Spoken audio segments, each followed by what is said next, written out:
જય માતાજી મિત્રો, અત્યારે હું તમને એક ખાસ સૂચના અને ખાસ રિક્વેસ્ટ કરવા માટે એક વિડીયો નાખું છું. હાલ આપણે છીએ રામદેવરાથી ફલોદી નેશનલ હાઈવે 11 ઉપર. તમને મારે એક ખાસ વાત કેવી છે, અત્યાર સુધી મને થતું હતું કે તમને કહું કે ના કહું, તો આપણા ગુજરાતી ઘણા ખરા એવા ભાઈઓ આપણા જે રામદેવરા આવે છે રણુજામાં રામાપીરના દર્શન કરવા માટે, તો ઘણા જે આવે છે યંગસ્ટર હોય છે બધા ઘણા ખરા જે પાછી જાતા વખતે એને દારૂ પીતા હોય છે.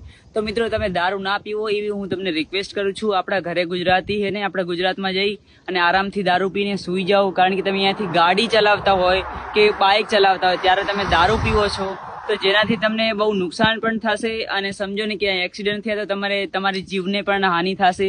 તો મિત્રો કાલે મારા ભાઈનો ફોન આવ્યો હતો કે તું ફટાફટ અહીંયાથી નીકળી જાજી, કારણ કે આપણે જે બીજ હતી જેના કારણે આપણા રામદેવરામાં બહુ જ ભીડ હતી, તો અહીંયા એક્સિડન્ટ થયા હતા. આપણા ગુજરાતના લોકો કોઈક હતા તેઓ મરી પણ ગયા હતા. તો મિત્રો તમને હું રિક્વેસ્ટ કરું છું આપણા ગુજરાતી બધા ભાઈઓને કે તમે અહીંયા આવીને પાછા જતા હોય ત્યારે દારૂ ના પીતા, બસ ઘરે પહોંચીને આરામથી દારૂ પીજો, કોઈ ટેન્શન છે નહીં.